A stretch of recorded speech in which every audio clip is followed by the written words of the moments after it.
Bonjour les amis, j'espère que vous allez bien. Bienvenue sur ma chaîne Roboboxing et autres sports où euh, euh, on va parler de l'avant-match. Quart de finale retour Ligue des Champions entre Aston Villa cette fois-ci et le Paris Saint-Germain. Match aller, résultat, Paris gagne 3-1. Donc, 2 buts d'avance, c'est bien. Attention, il n'y a peut-être plus de but qui compte à l'extérieur, donc c'est déjà bien. Mais de ces 6 buts à l'extérieur, comptez encore, il suffit qu'Aston Villa gagne 2-0 et ils sont qualifiés, étant donné que nous, on n'aura pas mis de but à l'extérieur et tout ça. Mais enfin, comme ça compte plus, s'ils mettent que 2 buts, s'ils gagnent que 2-0 sur l'ensemble des deux matchs, on a égalité et on joue les prolongations. S'ils en mettent 3 et qu'on n'en met pas, ils passent. Donc attention, parce que 2 buts, ça peut se remonter très vite. Donc pas d'excès de confiance, même si je sais que Paris, quand même, est plus que légèrement favori quand même, plus que très nettement favori quand même. Je n'irai pas jusqu'à largement, mais on va dire très nettement favori pour cette confrontation et pour une probable qualification en demi-finale de Ligue des Champions. Alors, là où il va falloir faire attention, c'est qu'évidemment, chez eux, donc ça va être bouillant, mais enfin, d'un autre côté, quand on pense qu'on a joué en Anfield, si vous jouez en Anfield et que vous résistez, vous pouvez résister partout, parce que pour moi, Anfield, c'est le stade le plus chaud d'Angleterre, voire même l'un des stades les plus chauds d'Europe, étant donné que je vous dis, les tribunes sont quand même vachement... Enfin, les supporters sont quand même vachement près du terrain, vachement proches des joueurs. Donc, c'est beaucoup plus chaud. Et puis bon, après, il y a le stade, le contexte, 78 000 places et tout ça. Aston Villa, je ne sais plus ce que c'est exactement. Enfin bon, ça sera chez eux, donc ils vont pousser, ils vont se dire, on a que 2 buts d'avance, de retard. Et là où c'est le plus dangereux, c'est qu'il ne va pas falloir prendre de but tout de suite, sous la pression. Parce que si, en admettant, j'ai bien dit en admettant, c'est une supposition, le match commence, boum, et au bout de à peine 10 minutes, on prend un but. Parce qu'ils sont tout le temps, ils peuvent se dire ça, on a tout le temps. On en met un en premier, on en met un en deuxième, on défend bien, et après on les pousse aux prolongations. Et attention après ce que ça peut faire dans la tête. Autant Liverpool, on n'avait rien à perdre, on avait fait un match de malade mental, et malgré ça, sur une seule occasion, ils nous avaient battus. Donc on avait perdu 1-0 chez nous, on s'était dit, bon de toute façon, Anfield, ça va pas être le même Liverpool, donc ils vont nous marcher dessus, on va y aller, on va quand même leur marcher sur la gueule. Rien à perdre, boum, on a gagné 1-0, après les prolongations, vous savez ce que c'est. Là, on arrive là-bas en ayant gagné chez nous. 2 buts d'avance, c'est bien, il aurait pu en avoir 3 ou 4 d'avance, mais bon, il y a un super gardien en les buts. Emiliano Martinez, il me semble. Oui, le chambreur, mais moi j'aime bien, il a une bonne tête. Ah, il en faut des gars comme ça, après c'est pas méchant, donc c'est pas méchant, ça va. Donc on va arriver là-bas en favori, donc il va pas falloir arriver là-bas, genre façon PSG 2019, au retour contre Manchester United, on avait été gagné 2-0 là-bas.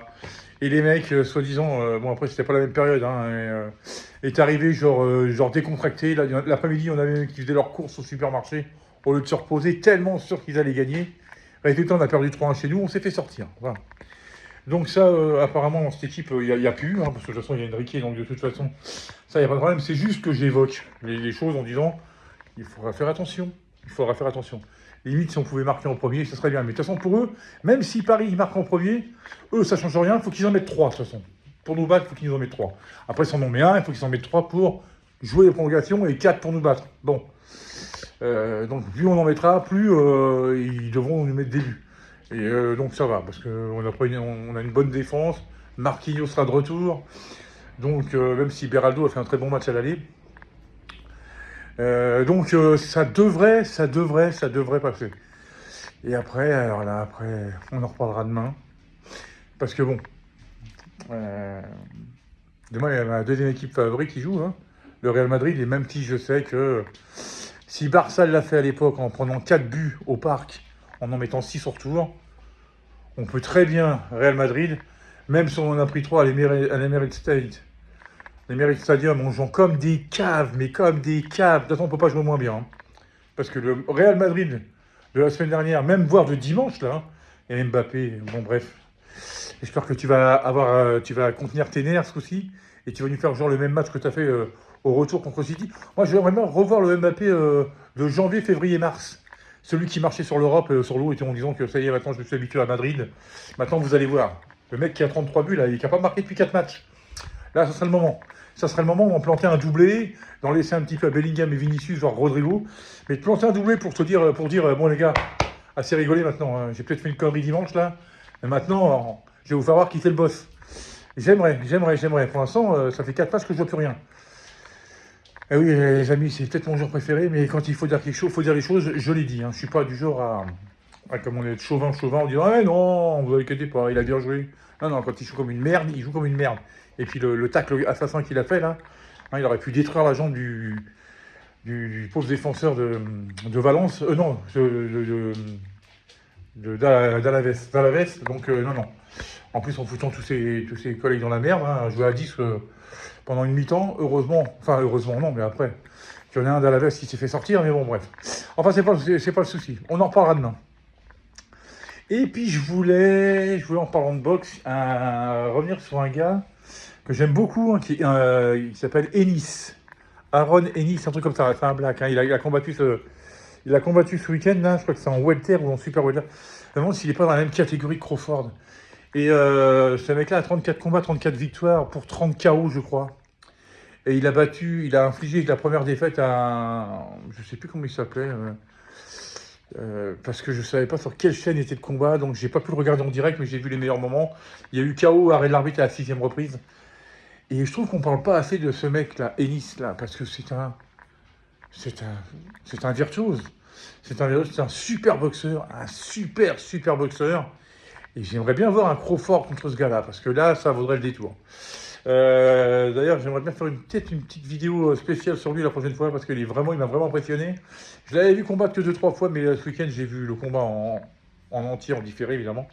Et j'ai vraiment été bref, il a le palmarès qu'il mérite, et franchement, c'est vraiment très bien. Franchement, très bien. Et puis voilà, sinon, en boxe, on va s'approcher de la fameuse affiche du mois de mai, avec Canelo, avec Martin Bacolé contre Efe Ajagba. Alors là, celui-là, ce combat-là, je l'attends avec impatience, parce que ça va, bon, déjà, ça n'ira pas au terme, ça, c'est sûr et certain. On verra pas non plus le même Bacolé qu'on a vu contre Joseph Parker, hein, lui qui a voulu faire plaisir pour sauver l'affiche. Mal lui en a pris, parce que bon, enfin bon, bref. Donc celui-là, on verra pas le même. Hein. Efe Ajagba, donc j'ai jamais vu combattre. J'ai vu des extraits. Bon, c'est un sacré cogneur. Là, j'attends avec impatience. Moi, après Canelo contre Skull, bon, à moins d'une surprise, mon Canelo va passer. Hein, il va récupérer la ceinture IBF. Donc la ceinture qui lui manque. Bon, bref, quoi d'autre. Si on parle éventuellement alors là, ça me ferait marrer, d'un Conor McGregor contre Pimblet au Wembley Stadium, ça serait pas mal. Là, il a 2 trash talkers comme ça serait pas mal, mais bon, comme ça fait 4 ans qu'il est pas revenu en la cage, McGregor, et puis qu'il fait beaucoup plus parler de lui en dehors que dedans. On ne voit plus jouer à l'entraînement et tout. Il veut même devenir président de son pays, donc à mon avis, je suis pas sûr que le combat ait lieu. Voilà. Enfin, c'est des spéculations. Bon, on verra bien.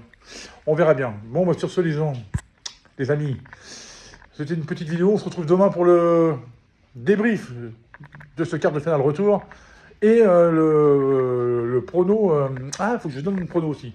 Et le prono et l'avant-match de Madrid-Arsenal. Mon prono... allez, je vais dire 2-1 Paris. Ouais, il n'y aura pas beaucoup de suspense.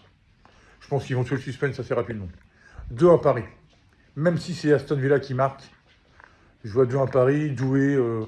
Kvaratskhelia, non, doué Dembélé ce coup-ci. Il est doué Dembélé. Bon, laisse tomber, ok, d'accord. Allez, ciao, à plus tard pour une nouvelle vidéo et surtout prenez soin de vous. Ciao. Roger Federer.